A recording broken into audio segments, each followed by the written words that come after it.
Behind the net, centers, flat, tries to Clark, shot, oh, rebound, scores! Clark scores the game winner at 12 minutes and 1 second of Sunday.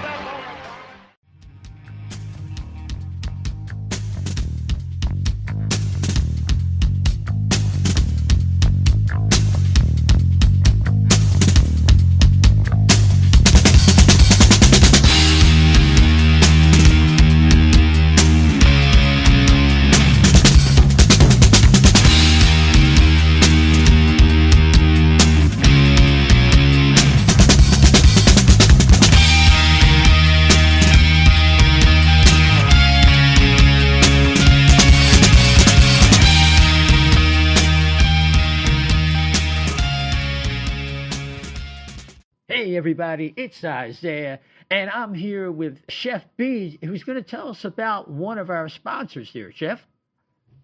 Yeah, O&B Puckcast is now brought to you by Summit Public Adjusters. The winter months can be especially hard on our homes, from roof damage and peeling siding to frozen pipes and toilet overflows. Call Summit Public Adjusters before you call your insurance company. Dealing with your insurance company can be stressful and confusing. Let Summit Public Adjusters take the stress out of the claim process by having our guys work for you. Get the most for your money and your repairs. The next time the big snow or the rain leaves you with some home damage, contact us for a free consultation. Summit Public Adjusters are licensed in Pennsylvania and New Jersey. Learn more at summitpublicadjusters.com or call 215-752-0560. Just tell them that the chef sent you. Yeah, what was that number again, Chef? 215-752-0560. That's terrific. All right, we're going to carry on with the rest of our show. And we are back. It is Isaiah. Welcome to the O&B Puckcast, episode number 247, brought to you by FlyersNittyGritty.com. Your Philadelphia Flyers are 22-6 after 50 games for 50 points. Wow, what a shock, huh? They went 3-2 since our last show. As we record, and we're recording this right before the Devils game, there are 6 teams ahead of them in the Eastern Conference wild card race. It's really a tough uphill climb. They probably have to, I don't know, play 640 hockey or something crazy. I think I saw something on social about it. It's not likely that they're going to make the playoffs. Overall, in the last 10 games, they also were 5-4-1. And I think they went off a stretch where in 16 consecutive games, they got points, but then they go and lose 2 games in a row, including versus the Rangers and the Islanders. We'll get into some of that. So let's go to the panel. Chef, our buddy, the great Dan Silver, is overseas in the doing his horsey business again on assignment. I'm sure you got a first word for the folks tonight. Yeah, well, I think even Dan agreed with me too. I said this is going to be a run. They're going to make a run and break our hearts again, just like last year. Last year they were up there and they fizzled out. Now I said, we made a joke that they're going to make a run and break our hearts right at the last minute.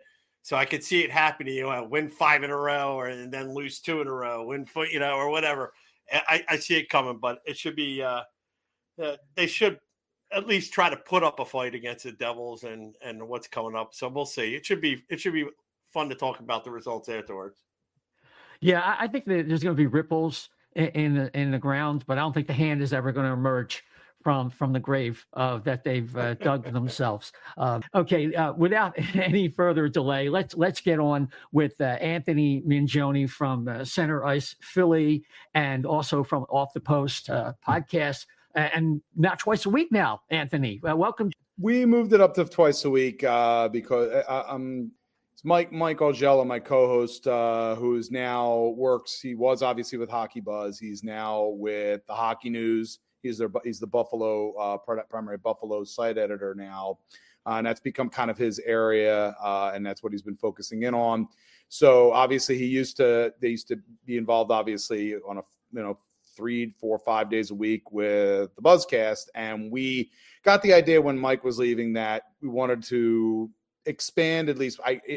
It's difficult for us to do a 5-day-a-week podcast for various reasons, but for us to do at least a midweek show, at least, do it that way, a midweek show and then a weekend show. It's been good. We've plenty obviously to talk about.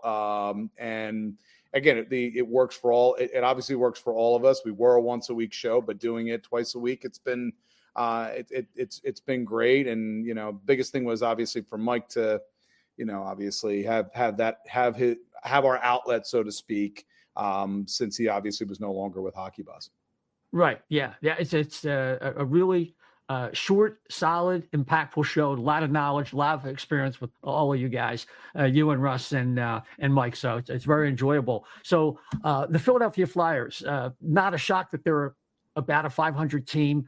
We've had a press conference with Daniel Briere, I think it was last week, and it was really funny because listening to John Tortorella in one of his typical pressers seemed to be more forthcoming, as you would expect from his personality and a coach in general. What are you getting from Briere? Are any vibes? Because it seems to be this feeling expressed on social, which you have to balance that out a little bit, but not really sure. They say they're having one type of direction, but they seem to be pulling on opposite ends of the same rope sometimes in the way they talk, some of the moves they do and don't make. Where are you at right now with this? I think Torts, in many ways, again, he's very much locked in, I think, as a coach, and he's thinking about the team that's in front of that team that he's coaching. And I think that's pretty much, he has tunnel vision, I think, when it comes to that, in terms of, if there was a potential move to add, do I think he's obviously brought in the loop on that? Of course he is. I just feel like, again, if you're watching this team and sort of their, couple steps forward, three steps back, forward, back. If you're looking at that from a general manager's perspective, as Danny Briere is, and I think he very much spoke to the fact of, if we make a move, it's that's a move that, something that you can't undo that move.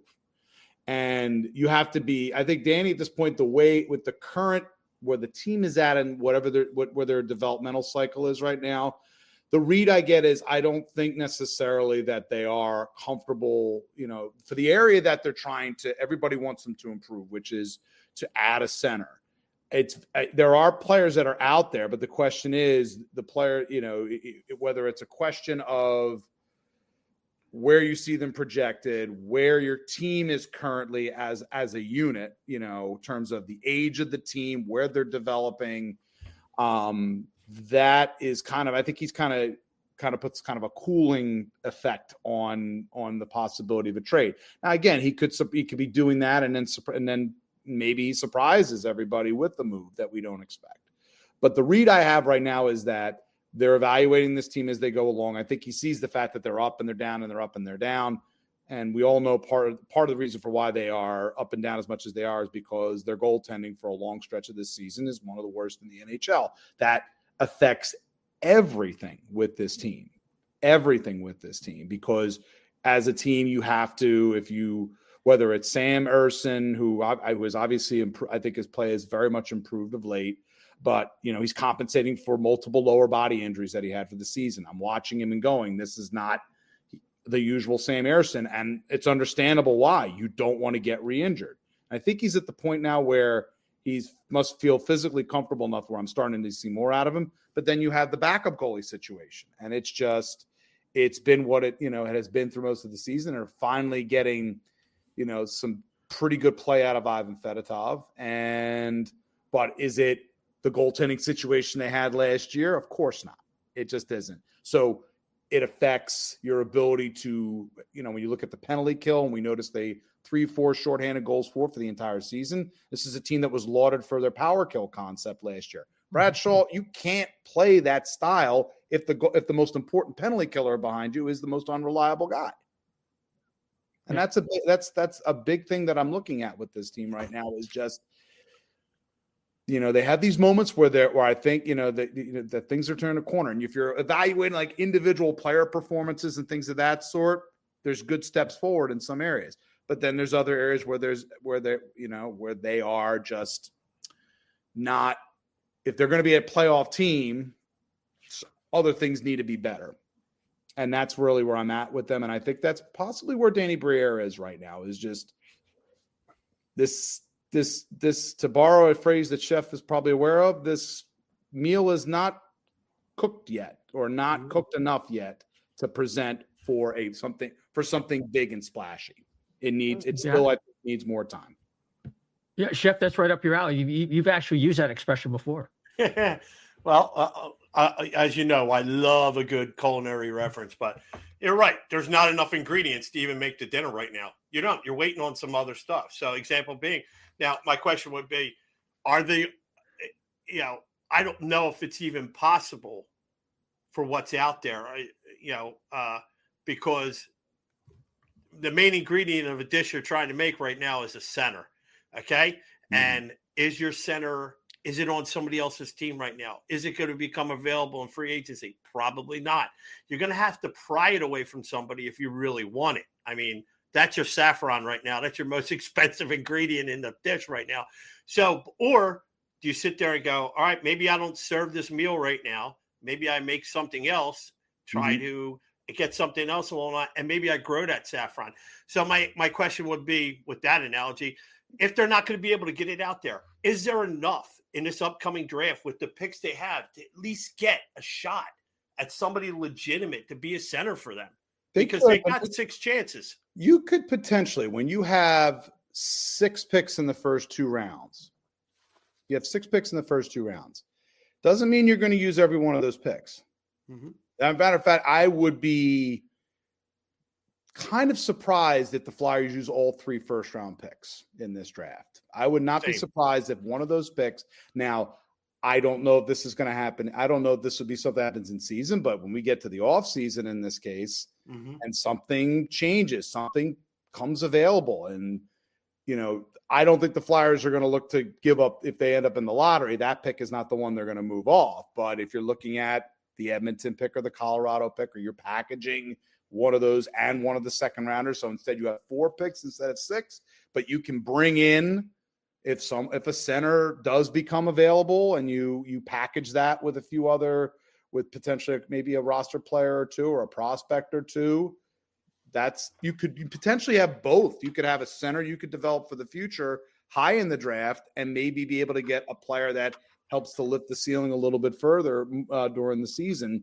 That might be we just don't know. If we're looking at this point right now, we just don't know. The only players that we know of right now, centers that are out there, we've heard Vancouver, and that's all. What everybody's been talking about is Miller or Pettersson.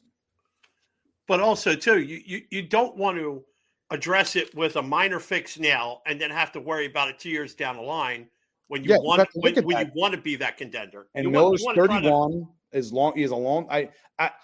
There's things about JT Miller that I feel fit within the personality of this current Flyer team. I can absolutely, if Flyers decided they wanted to make a move for Miller, if they're trying to push the envelope sooner, I could see that happening again. But the problem is, it's a long-term year on a guy who plays a very heavy style of play, and you're probably giving up one roster player, as 1 or 2 roster players, to make that work. That's one of the reasons why Vancouver hasn't really moved off, because they've been kind of underwhelmed with the offers for Miller. Plus, you got to take into account his contract. Now, yes, the cap is projected to go up, so maybe that's something that would be more cushioned in that circumstance. But how he would look between, say a Konechny and a Tippett on a top line. Yeah, that potentially could be something that could push the envelope now. But then if you go down the line and there's the returns start to diminish and you start having buyer's remorse, that's the question. You'd have to look at it and say, is this a guy for now and for later? And I feel like Briere is more focused in on, I'd like to, a now guy would be wonderful, but, almost like it's like Pettersson, to me, age-wise, fits more in with the way this roster's kind of set up. Right. But I think there's enough questions about Pettersson since he's gotten his contract. There's a reason why he's out there in discussion before, they're having almost, I don't know, we use the phrase Jeff Carter remorse, and they want to move off that contract before it really starts to kick in. These are the things you have to consider if you're acquiring that player, and whether or not the personality and works as well. So there's a lot of different things I think that's involved here.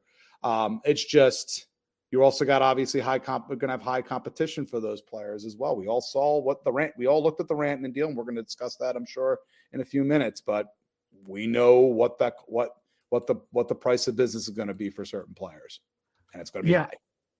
That's it. I think when you look at the Flyers situation, it's really murky because if you consider the factors that are in play, if you want to call them, say, verticals, you have the timeline, you have the roster and trying to mesh that. Then you have other mitigating factors like the announcement today, although a lot of people have bandied it about, by Elliot Friedman, mentioned that the cap originally looked at probably about 95, could be as high as 97, and expected to be over 100 million within another year or two beyond that. And you think about the marketplace and the pushback from the smaller markets, that's a peripheral issue, but that's not going to be a problem with Comcast. So it speaks to patience. Mm-hmm. And especially if you're looking at a draft, they kind of came in like a lion and might actually leave like a lamb, almost like the opposite of last year, which didn't look like much. And it looks a lot better in hindsight. We just don't know. Yeah. And it's depending on their draft position. I think when you have, I know I'm really loading this question up, but players like Ryabkin and Frundell kind of drop out, where last year from the vantage point, we thought, well, these are guys are going to be in there with Misa and Hagens as centers, with what the Flyers really need. But even then, again, we go back to the timeline. So this is a tough job for Briere, balancing all these factors when you hear about these trades like Rantanen and Fernachis and plus. Yeah. I do think the teams are there's still the overall feeling I have on this draft right now is that it still is going to provide depth. Like you're going to be able, I feel, in the first 2 rounds to get yourself, if you're smart, to be able to get some pretty good players. Is it as hyped is it as now as strong as it was earlier? I think because I often sometimes wonder about the echo effect of just because the draft was so hyped as much as it is, that invariably, since we're still a little bit still a little bit away from the actual draft itself, some guys are going to rise and some guys are going to fall, just as you project. But overall, I think the depth of the class is still pretty darn good. It's still pretty darn good. So I think, that being said, my read on Philly is that I could easily see them moving off one of the 20 picks that are in the 20s for something that, if they feel like it's a pivot and package it for a pivot that can help them this summer. And again, we don't even know if the player becomes available. We just don't know what the scenario might be. You have to be opportunistic and wait sometimes. And I think the Flyers are in a spot where I think they still can do that. But there's going to be a lot of impatience, I think, as well, if there isn't some kind of a move by Briere this offseason to push things on a little bit here. Yeah, I think that's the thing. And Chef, you might want to weigh in here. I think the idea that the Flyers have to make big moves by the trade deadline, I think, is faulty thinking. I think you really have to give them till the usual end of the offseason, which would be sometime in July, to really evaluate what they're doing. Because they don't really have the classic UFAs that they usually have. And players that have time left on their contract, years left, like Ristolainen and Lawton, might fetch more in the offseason when teams have flexibility. Yeah, absolutely. To think that you're going to get everything done by the trade deadline and we're going to miraculously, I think Flyers fans have been hungry for a long time here. They got a little taste at the COVID thing and thought the Flyers were more further along than they really were. So now they're seeing this. You got Mitchkov. You see part of what he could do. Konecny is just like, not playing like a guy who just signed a nice deal. He's playing like a guy that's signing, still trying to get that deal. So you have a lot to look forward to with this team. You want it to get better. And I think the fans there are stuck in that thing that, like, okay, if we do this, we're a playoff team. It doesn't happen like that. Look at some of these other teams. Look at the Rangers, for God's sakes. There's so many good players on the Rangers, and they're just like, it's like bricks on the ice. They beat us, but like they were having a hard time. So not necessarily signing every, all kinds of players to get you in here. You got to have the right kind of players. Back to it. Let's face it. Chuck Fletcher kind of did that in the final push to try to get Claude Giroux up the ladder. And initially, when we went into those contracts and the acquisitions, when those acquisitions occurred, there was a lot of praise for the for those acquisitions, and obviously circumstances were what they were. We all forget the first year of Kevin Hayes. Hayes was pretty good in his first year with the Flyers, and then things kind of fell off after that for him. But it was just, it was just kind of a little bit different. They were trying to take what was, a team that was not quite where they were with Hextall and trying to push things further along, and things obviously did not work out, and coaching and things of that sort. But it's a different thing now. It's sort of a hybrid Hextall situation now.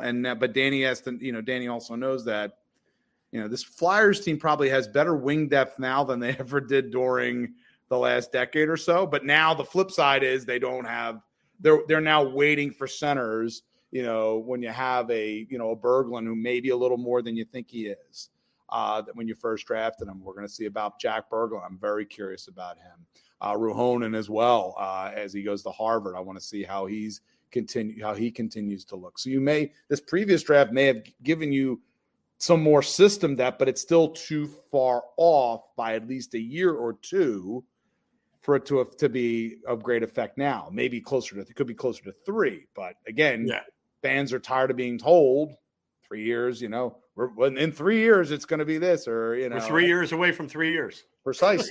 And I get that frustration. I genuinely do. That being said, I also think it's difficult to get two things in acquisition without being major costs.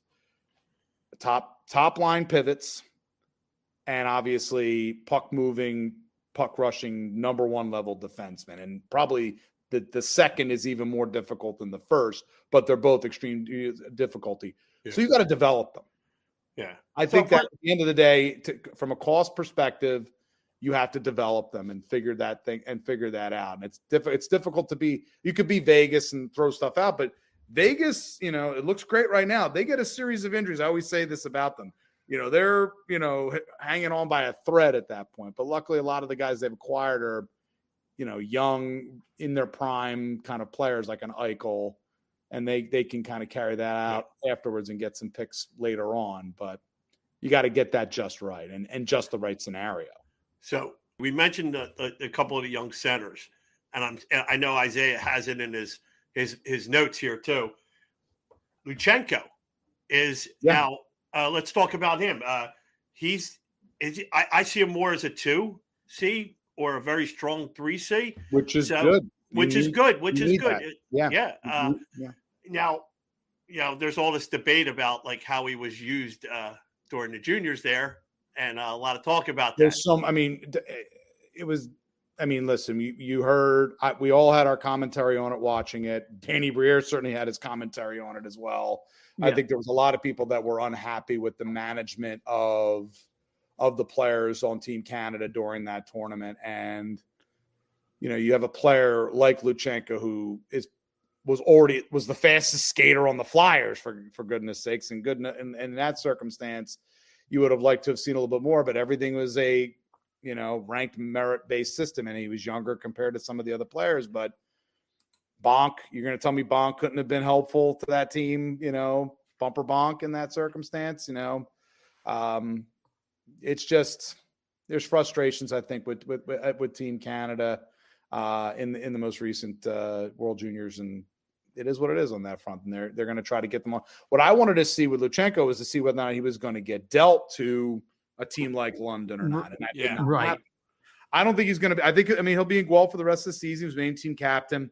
My anticipation is when he gets to camp next year, if he's at the level that he was in this year's camp with the drive he had in this year's camp, he's going to he will make the roster. Or again, they'll obviously figure things out, but you knew Tortorella didn't want to let him go because he provided an element that the rest of their centers, Frost has got Frost is what I call decent speed. You got Paling, who's solid and okay, but they don't have a lot of speed at the center position. Frost is probably their fastest guy. So you add Luchenko to that mix and Frost, all of a sudden that changes. That could potentially change a lot of the way you play. Well, Tippett, I would say, is the fastest, right? Yeah, I'm just referring to centers in this case. Okay. I'm not talking about. I'm just talking about when you look at the pivot position for the Flyers.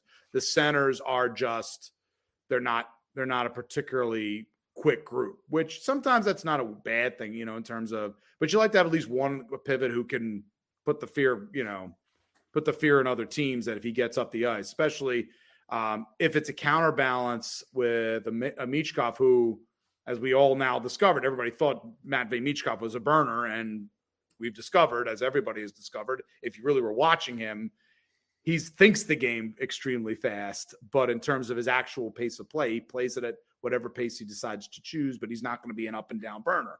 So you almost have to figure out the right center, and it doesn't have to be a Luchenko who's like up and down the ice like lightning all the time. Yeah, I think Luchenko. Hold up, Chip. I just want to get this because I think it's important. It goes to the heart of what a lot of fans are talking about, especially in light of the Rantanen trade. I think the most knowledgeable of the fan base knew the Flyers were never a contender, for that player or a player of that ilk on the wing right now. With you thinking Luchenko, you say that and I would agree the Flyers are going to want to keep him for next year. And then I fall back to, is that the best for his development? Because his offensive game in terms of shooting, conception, it seems like it needs some more work. He needs a lot of work. And I think Isaiah, as long as I think John Tortorella is probably the head coach, he's going to probably give him a lot of leeway to try to make the roster for next year. And potentially develop in that regard. I got to check in terms of his age right now. He's still a young player in terms of I got to see whether he could play. He was a young 18 when he got drafted. So exactly. He'll be 19. Look at that in terms of him for next year being able to play in the. He could be in the American League. I have to check to see his exact age and date on that, whether he could play with the Phantoms next season. But I think they would like for him to be in a situation where they can kind of have a little bit more of a grasp of his development too. They could see what he's doing in Guelph, but I do wonder if I don't want to say there was a frustration. I mean, Danny kind of almost spoke to that. He's staying with Guelph. I think Danny was hoping he was going to get traded. Mm-hmm. Yeah. I think they may be wondering, it's like, okay, he's going to be with Guelph for the rest of the season. Guelph doesn't have the talent that might allow Luchenko to get to that next gear. It's as much about sometimes the development of a player. While it's about the player, it's also the roster around him and what allows him to get kind of unlocked. Yeah. And that's what I think that too.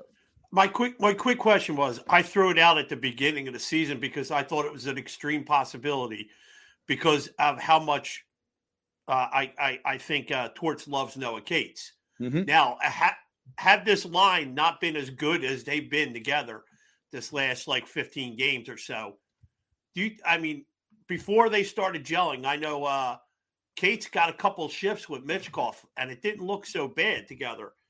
If that breaks down, he's the kind of player that can get open and work. I would love to see maybe a little mix of Noah Cates and Michkov. I'm not saying it's the best line in the world, but I think they complement each other. I think there's room for, there's still room for experimentation.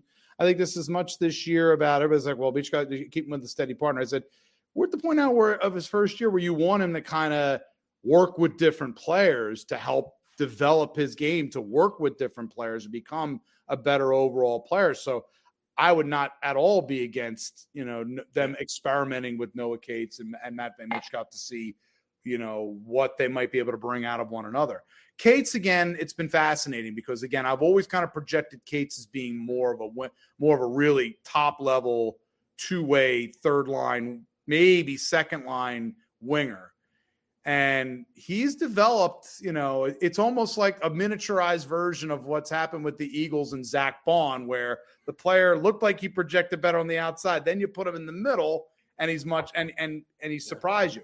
I wasn't sure about Cates at the pivot position, but again, when you put two really skilled players, and Brink has been fantastic, I think, with his work ethic. And you have Tyson Forster, who's, he's got 5 different ways potentially that he could score a goal. You put all those guys together with Cates' very responsible play. Cates is looking like, as I've said before online, Cates is now beginning to look like the player I saw in his last year at Minnesota Duluth. I just didn't anticipate it was going to be at the center position. And again, that's whether Not the worst thing. Whether people want to give Tortorella credit for that or not, I had my concern about him playing the center position, but again, when you've got the advanced defensive base that I think that Cates has, that's something that helps, because that's the biggest challenge I think if you're playing center is the defensive responsibility. And if you can coax out the offense, that's wonderful. Yeah. Last one from me. How are they going to balance this desire to get players like Lachenko on the squad, draft a kid, and most draftees, even first round draft picks, it takes 2 to 3 years before they become lineup staples if they make it, right? That's fair. And then on the other hand, they want to hang on to Lawton. They want to hang on possibly the Ristolainen. And it's just, I think a lot of the fan base feels like, is this a rebuild? Is this a retool? I know you mentioned you were talking about a little bit of Hextall in the approach that they're using. Yeah, that seems to be up in the air. Hextall was hyper conservative with guys, and there's a part of me that understood that. Danny's in an interesting spot because again, I think he knows at the same time he has a little bit of the pressure of Chuck Fletcher to try to get this thing moved a little bit further along, but I still think they need to be smart about it. I also feel like you also don't want to give away too much in terms of that. And you don't, to the general managers that you might be dealing these guys to, you want to kind of play a little bit of I don't want to say shell game, but it is kind of where it's like, you don't necessarily, whatever the conversations may be, general manager does his due diligence. I think in this circumstance, when it comes to Ristolainen, you'd like people to come to you with some things in that circumstance. Doesn't mean those players won't get moved off. I think in many ways, Noah Cates' development makes you think more and more about dealing a Scott Lawton. But again, it's how do other teams project him? And I think if Briere is looking for like a first round pick for him, teams have to start. The teams are gonna be like, well, he's got to be more of a center for us. And I don't necessarily know. In some ways, Lawton's versatility can be a little bit of a detriment. And I normally say for the lineup, it's great, but it can be a detriment if you're trying to move him for potentially high value. And that's how I do it. So right now, I think it's very much a case where I don't think they want to move Scott Lawton, but if someone comes to them with an offer at a certain point and you have other players in this case, and again, if you don't think the offensive returns are going to continue to diminish with Lawton, you have to cash out. You have to cash out the chip at a certain point and give other guys the opportunity. Sure. I will say this. I will say, the game that you're referring to is this: you cannot devalue your players by saying they're on the market. You have to play the game. So if you're telling people that, Scott Lawton's available and I don't want to get – you're telling me this is what he brings to our locker room. And it could all be true too. He's a great guy in the locker room. The players all look up to him. He gives 100% when he's out there. He's great for the young kids. This isn't a lie. It's just that's how they value him. Because if you say, we're willing to listen to him, you say sitting there, you got to blow us away. You have to play that game where, this is a nice card until you look under the hood and the transmission is shot. You don't want that. And also think too, because if he's gearing up for this value and he doesn't sell him now, at the end of the season, right before the draft, we're talking a free agency starts. Guess what? They only got that 1 year left now. So now it's a valuable player because it's kind of like a rental. And I just think, and correct me if I'm wrong, but I just think that that's the game he's playing right now. The necessity is not on the, making the playoffs this year. Of course, that's like a byproduct of having a decent team, putting a team that overachieves out there. But the thing is, hey, we're going to clear some cap. We're going to raise the roof on some of these players here. and then we're going to clear space at the end of the season. I think you could have as many as 6 or 7 players turn over this season at the end of the season here very easily. Possibly. I don't know if it's, again, if they are trying to reshuffle things and there's opportunities for improvement. I don't know if I would necessarily say it would be that many players, but I do think there may be, there's a chance for a higher number, but maybe not quite at that number. Let's put it that way. Yeah, I think that's a little drastic. Maybe Torts is out the door at the same time if that happens. But Anthony, I really appreciate you giving us the time you have. Where can people find you on social media and anything that you have coming up and any events? So social. So again, we obviously my social media handle, which is on here at Anthony Mingioni on Twitter /X. I'm also on Blue Sky as well. Same handle, .bsky.social. Also at Off the Post Radio, where obviously our podcasts are, that's the home of where our podcasts are. But if you're finding them on X.com, it's there as well. Predominantly it's Center Ice's main website as well.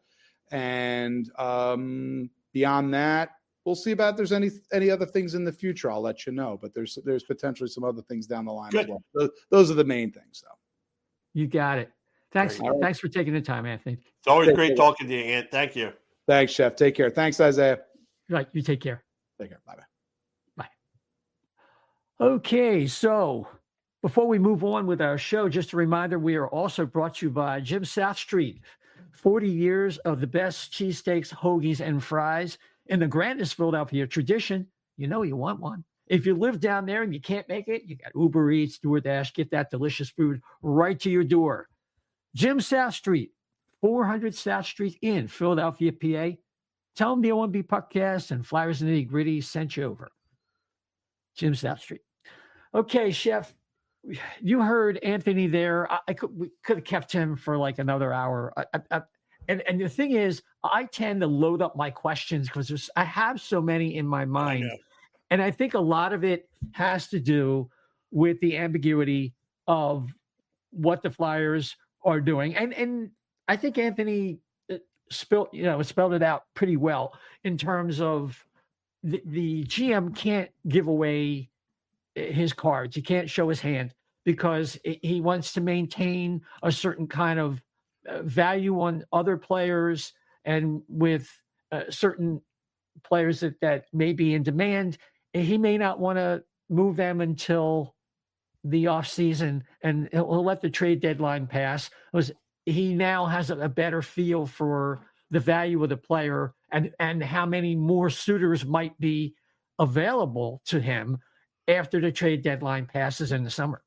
Yeah, well, think about it. You're opening up a whole door for a bunch of people that are rebuilding rosters that didn't make the playoffs either, let alone people that were trying to get rentals for the end of the season. But here's one thing too.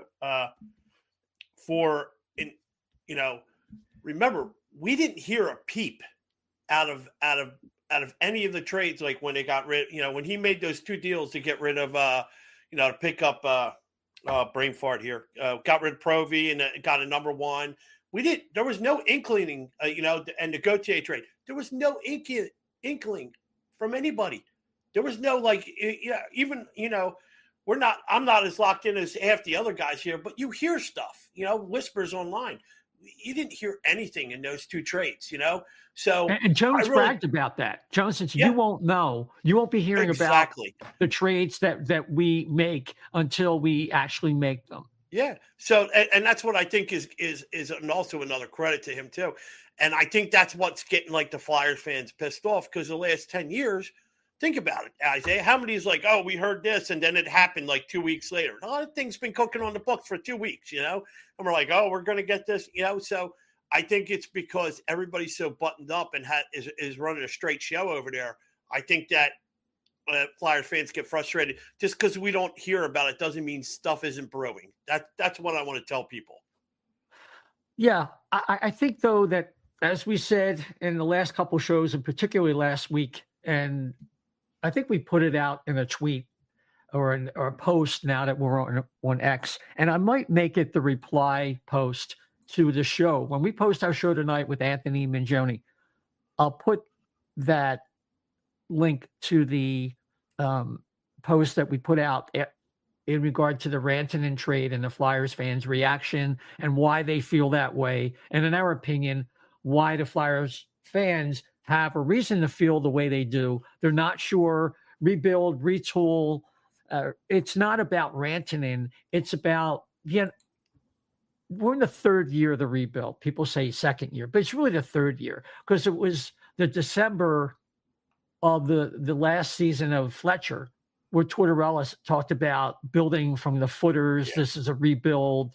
We have a lot of work to do. We want to do it the right way. And Fletcher was like a late adopter to that, and then after the disastrous trade deadline it couldn't move JVR. We don't have to relive that. But I think really Fletcher's job was basically over when Tortorella took over that function of charting the direction of the team. And what do you need Fletcher for?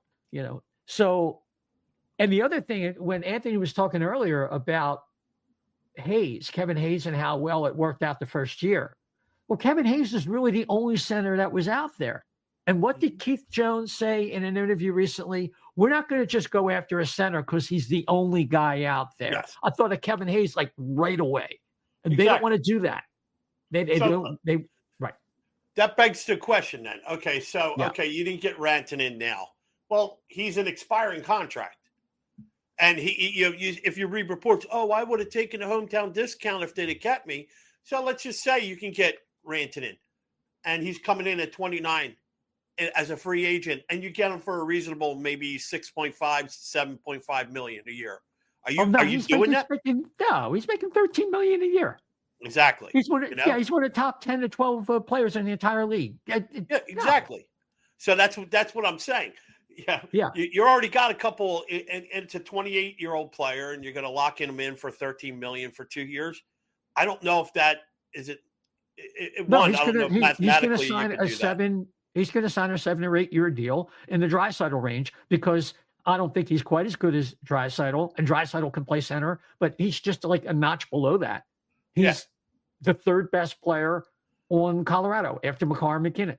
So I think Makar will probably make more. And again, I'm just using Friedman as a reference there, but I think that this is where the fans have had a problem and why we said what we did about the response to that. So, and the other issue with the Flyers is they have the 18th ranked prospect pool, according to like Scott Wheeler. But either way, if it's 3 or 4 places, one direction or another, they're right in the middle of the pack. It takes time to get to the point where your AHL team is littered with guys you drafted that have a chance to make the league, as opposed to AHL veterans with just a couple guys with potential, which for the Flyers has been that way since the Carter, Richards, Umberger group won that Calder Cup. And until the Flyers get to the point where they have a bunch of guys on the Phantoms, and by the way, I'm in favor of replacing the whole staff in Lehigh Valley. I'm not impressed. I'll put it that way. I don't think they're the right guys. I'll get into that. We might have somebody over who covers Lehigh Valley. I want to talk about that with them. They need to get the best people, and I don't believe in Lappy as anything more than an assistant coach at that level. But anyway, that's how Washington was able to hang around, have a couple like not so great years with Ovi doing what he did in Carlson, a couple guys left over from the championship club, Wilson. And then all of a sudden they have 71 points going into this game, going into, tonight's game. I'm not sure if they're playing tonight, but they're one of the best teams in the league. I don't know if it's a flash in the pan, but the bottom line is I have all those guys cooking in Hershey for years. And that is how you win consistently. The problem with that, and this is why I was mentioning Anthony, that takes years to develop. We're not going to see Berglund, Rohonen, all of those guys. And if they drafted Frundell or Ryabkin maybe later in the first round, but Ivan might be pronounced Ivan. Ryabkin is a guy who was supposed to be like a mid-first rounder as a center prospect, and he had a terrible year. He's out of shape, and we're talking to him with our buddy Steve Cornianos.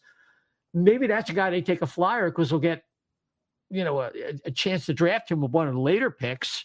Yeah. I think he's in the USHL. He left the KHL, I think, unless he was in the MHL. You take a chance on it. Yeah, You take a chance, like you did with Mitchkov. Hope he falls, and then possibly he's in the right range for you. Yeah, for a different reason. Mitchkov fell because totally of different reason, but this is how you got to get creative when you're building rosters, and especially in the first couple of years until you get your pipeline going. Right. So and that's the thing. This is why I've harped repeatedly on when you look at letting go of Risto, Lawton, any player, just stop. They got enough draft picks. Go get some young players. Get your new hook. I don't know if new hook is going to work out in Montreal. I don't know if Kirby Doc is really working out so well. Or what's the other example of that was on my mind? Where Minnesota Wild. What's his? They take a young guy like Capo Caco, gets traded to Seattle. He's doing well, and the New York Rangers feel compelled to pay a 4-5 defenseman, like second pair money, and Will Borgen. But the bottom line is, you go get these young players a little slow out of the gate, and you move up your timeline a little bit. There is rumors that the Flyers are interested in a very small but skilled KHL winger. Maxim Shtabanov. He's 24. He's only 5'8", but he's very skilled. It took him a while to mature. And I know it's our buddy from Jim at High and Wide spoke about it. Broad Street Hockey was talking about it. I want to give these people credit for talking about that. So I guess these are the types of moves that generally haven't worked out in the past with the Flyers. They really haven't. I mean, it brought in Matt Reed a couple, what was that, 10, 12 years ago now? Yeah. And it was a decent player, and it was a decent move, but it's basically a Band-Aid to get you to another point. And the Flyers, we gave them till the end of the offseason to really get off this treadmill that they're on. I mean, it's a recurring theme on our show, I know, but I know, I agree with you. And I'm telling you, that's why I remember I made this joke to Jason Martinez right at the Kevin Hayes when they signed in that offseason. I said that, what are the chances that I think that 7 or 8 players flip on this roster? And we did it. They did it then too. So I think there's a good chance that happens again. If you move the players that you think are going to move, I'm just telling you, hang in there. I think that's a little many. I've been right a couple of times here. And I hope you're really right. I think I'm right. I think there's going to be a big shift at the end of the season here, because you're going to have the ability to do it after, what is it, July 2nd? When's free agent this year? It's usually July 1st, but July 2nd or 3rd. I think. Yeah, I mean, whenever it begins, whatever. I mean, right. I give people your X handle so I can yell at you if you're not right. But at Chef to Let B. Chef to Let B on X. Chef to Let B on X. Definitely. But don't blame me. Don't blame Isaiah. Don't track me down for that. I mean, you can track me down for other things, but not that. Okay, so we think we're in general agreement that you have to give Danny until the end of say July. And the acquisition of young players has to pick up. And this is also, it seems to be, everybody is unanimous in their agreement that this is the last year they can play this whack-a-mole, where if they don't lose for this reason, first they couldn't score. And then they went through a period where the Flyers, this is Bill Meltzer, the Flyers got in an offensive groove in a 26-game stretch from November 25th to January 18th. And they were ranked 4th in the NHL with an average of 3.31 goals per game. Over the last 3 games, they only have 1 regulation goal. Yeah. And they're in a slump. And then during that period of time, their goaltending was, just junk. It's like some of the worst goaltending we've ever seen. Kolosov finally gets sent down to the AHL with Lixell. Lixell, I don't think, is anything but a tweener at this level. He probably needs to go to a different organization. So they bring up Anthony Richard, who brings some speed. It doesn't bring a lot. There's an AHL scorer, but he does give them some speed they could use. And Rodrigo Abels makes his debut in which game was that? The game where they beat Detroit in overtime. The puck was just laying there, and they thought Tippett scored. And it was actually Risto and Farabee both had a shot. They gave it to Risto. Yeah. So, but I'll tell you. Oh, well, first thing I looked it up. It's July 1st. I thought it was 2nd this year because or whatever. But it's July 1st this year. It's free agency. But I think Abels. I don't think he was that bad, but I nothing to make me Nah, it's a go, minor leaguer. hey. I mean, he was just the one He's thing about it. He was 6'4". bigger. He was bigger. He's And I 6'4". liked, Yeah. yeah, he was bigger, and I like that part of it. So because it just feel like, when they throw their weight around, this team is better, but they really don't have a lot of guys that can throw their weight around, and so they're all on the smaller side, younger side and smaller side. So It's like their third need. They need Yeah. centers. They need an alpha dog on defense, but they also need a power forward that would give them a net front presence. Just think Brady Kachuk, any Kachuk. We take the father out of the stands is better than what we have, frankly. But I loved him when he was a player. I loved him. Good player. Yeah. Yeah. So there's always talk a trade around John Gibson, and a couple teams might be in on him. And then there were some people that were saying that Flyers could be in on John Gibson. And I guess the idea there is that it would replicate what the Flyers had in Carter Hart and Sam Urson. It would be a way of waving the white flag and saying Urson is really only a tandem goalie. I suspect that myself, but because the best players are, many years away, and Bjarnason, but particularly Zivragan, it's going to take like 3 years to even sniff, the NHL for these guys. I don't see that. So the idea is get Gibson's only got 2 years left. By then, Kolosov will have worked some things out. He's off to an inauspicious start. I forget whether I mentioned that before. No, you didn't. I was going to answer. I missed it over the weekend. I know did he get both starts over the weekend in Lehigh? Well, I think he played in 2 out of 3 games. 2 out of 3. And in 2 games, I think he gave up like 10 goals or something like that. Our buddy Jamie was tweeting about that. Jamie Bascal was talking about him and just trying to get the information to tweet out. So he's going to fight it, but he's an AHL goalie. We said over and over, and there's no getting around it. So the lineup tonight versus the Devils. So Zamula is still out with an upper body injury. Coots has an illness. So Lawton's back in the lineup. Urson's your starter. And that's, by the time you hear this is not going to be news to you, but Lawton is back. Something he had to deal with, some personal family situation. So whatever it is, we didn't hear anything. I hope it resolved itself. He's a good guy, regardless of what whether you think he should be here or not. But yeah, there's just a lot to go through. We talked about the salary cap, but going further on the goaltending, I digress. So we'll find out, depending on what's been going on with 10 goals, both 5-1 losses. So I have to hope that he gets it together. It's probably a culture shock, but you can't have him. That's my thing. Like this is where the rebuild retool argument really gets the strongest argument. If you're going to rebuild, then you have to commit to development. And development means patience and slotting players within the organization properly. That means as soon as Kolosov is proven to be an AHLer, and you're in a rebuild at the parent club level, then send him down. If you need him and he's sitting around because you're not sure about Fedotov, it doesn't do anybody any good, because they both have shown to be about a Cal Peterson level. They're no better than Cal Peterson right now. So you might as well have Cal Peterson. Yeah. That's right, because it's more important to develop Kolosov to bridge from Urson and whoever his partner might be, maybe as soon as next year. I don't know. But it's more important to develop the player. And it's the same thing about my concerns with Lachenko. NHL's a lousy development league for most players. Yes. And that takes time. And that means you have to get rid of more veterans and put Band-Aids here and go get young players and more picks and just play that rebuild game. You're not trying to lose, but you are building, and you're going to have to try to win. And this is where Briere, at various times in the season, I think it's possible you can make the argument that Tortorella has an outsized role in personnel. That's interesting.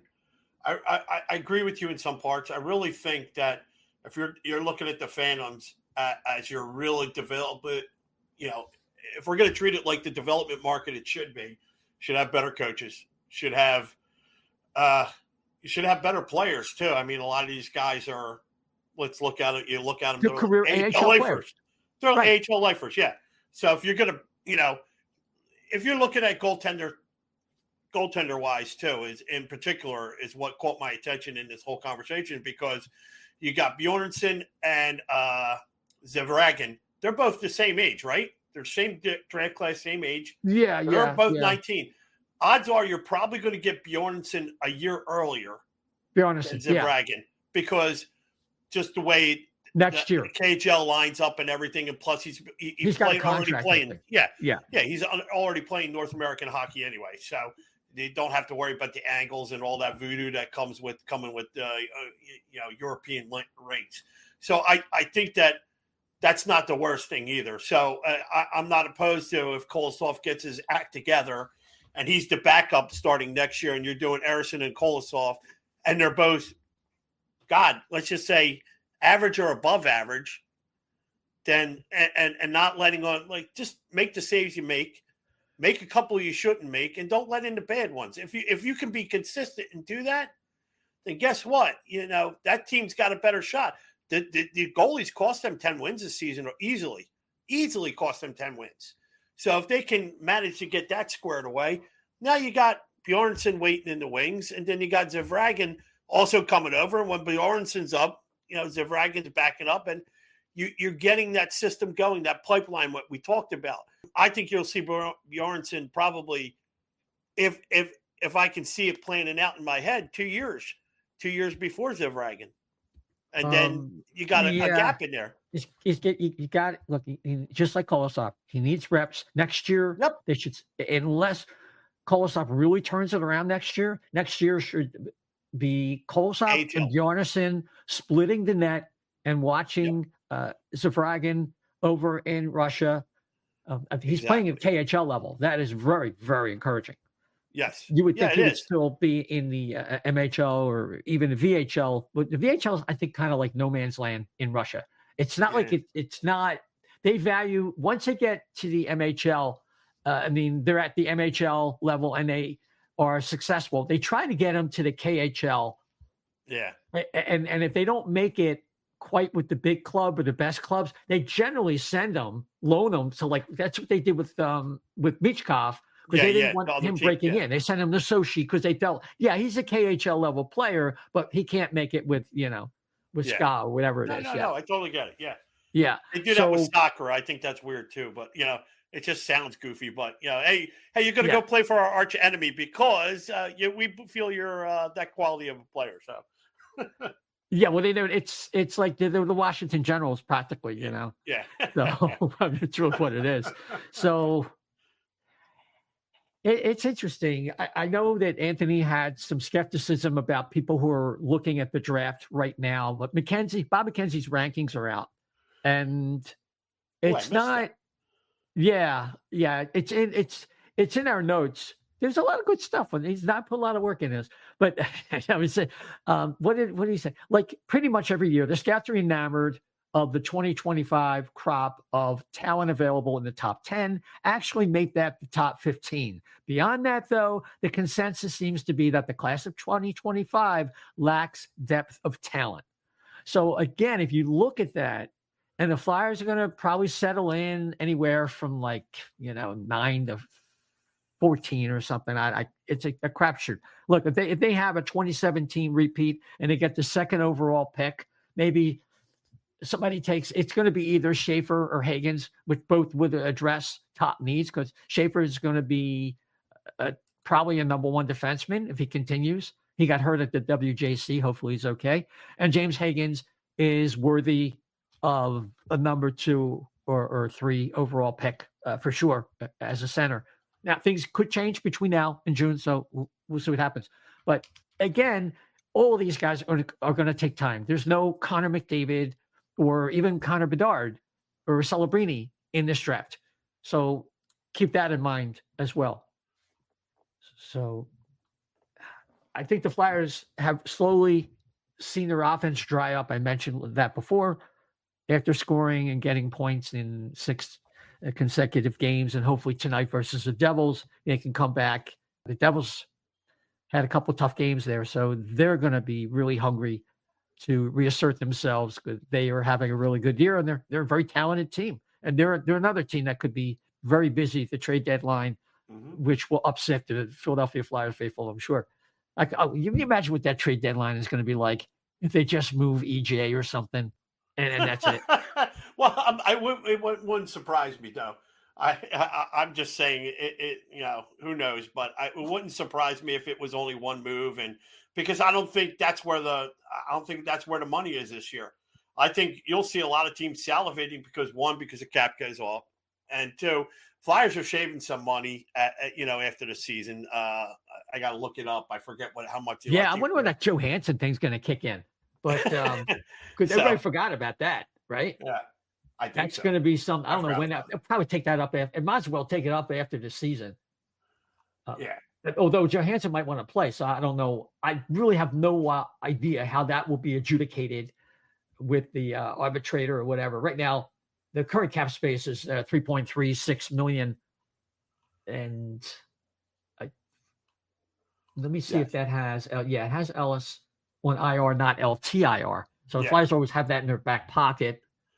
Oh yeah, and then, so you got that. Then you're down to 2 years on that, and look. Cal Peterson comes off.